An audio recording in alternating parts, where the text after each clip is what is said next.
FST96, solving exponential equations.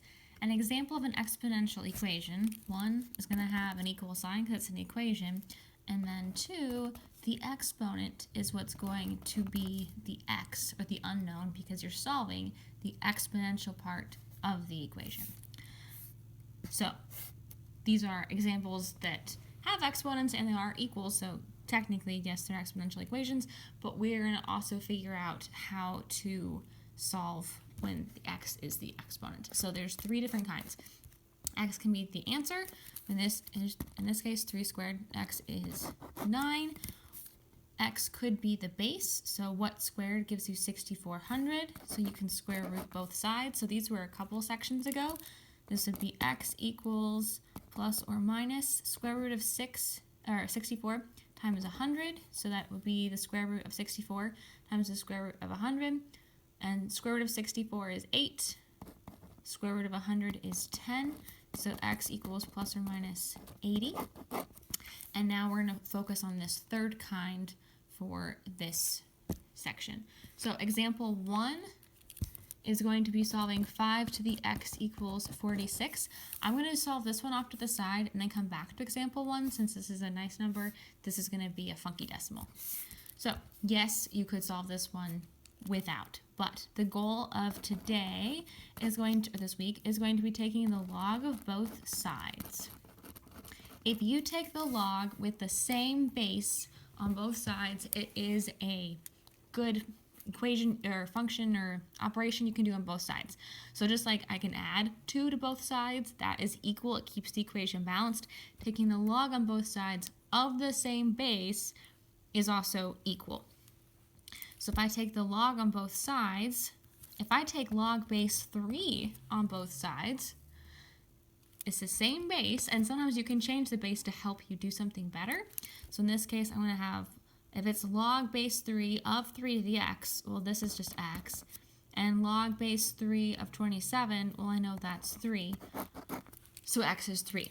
Another way of doing it, if I just wanted log of base 10, well, this is an exponent. Exponents can become coefficients. So I can have x log of 3 equals log of 27. These are all base 10. I can now divide by log of 3. So x equals log of 27 over log of 3. We're going to see this later, actually, called the change of base theorem. I think it's theorem. Yeah, change of base theorem. So I'll come back to this example and reference this for the proof. We'll skip the proof also in your homework. Make sure you're skipping 13 and 14. And then we can type this decimal into our calculators and figure out what the answer is, and you should end up with 3. Okay? So over here, for example 1, I'm going to take the log of both sides. Okay?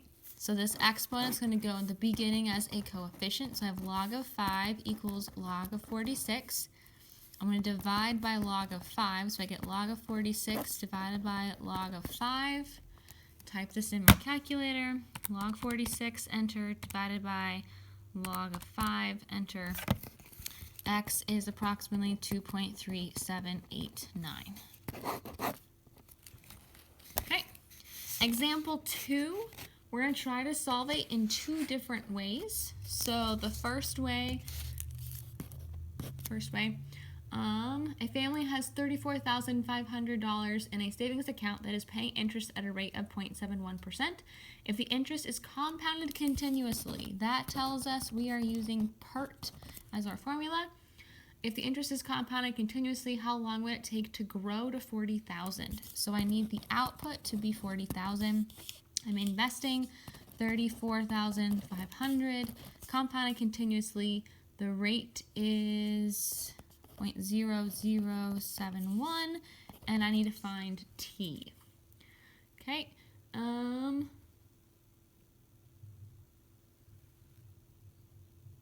Yeah, okay, gotcha. So we are going to do this a certain direction, and then at one point it will break off into 2. So this one I can divide by this coefficient of 34,500. So those zeros all go away. So I have 400 divided by 345. So this, okay, well, I want to make it a fraction just to get me a little simpler. So 80 over 69, so it's exact e to the 0.0071t. At this point, we have two ways we can do it. This first way over here, we're going to take the natural log of both sides. So I get the natural log of 80 69ths equals the natural log of e to the 0.071t. This is like what I did up here when I made the bases 3, because the base of this expression is 3. The base of this expression is e, so I make the bases of my logs e, which make them natural logs. This stays natural log of 80 over 69, but this one turns into just the exponent, and now I can divide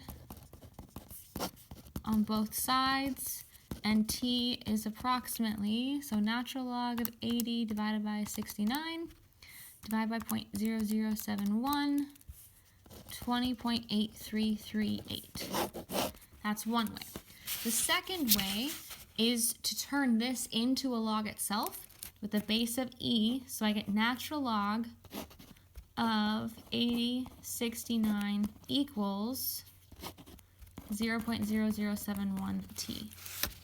This is very similar. It's basically skipping this step. It gets right back to this, so it jumps to that, divide, and you get the same t. So there's two ways of reading this expression. You can take the log of both sides or write it in the log format readily.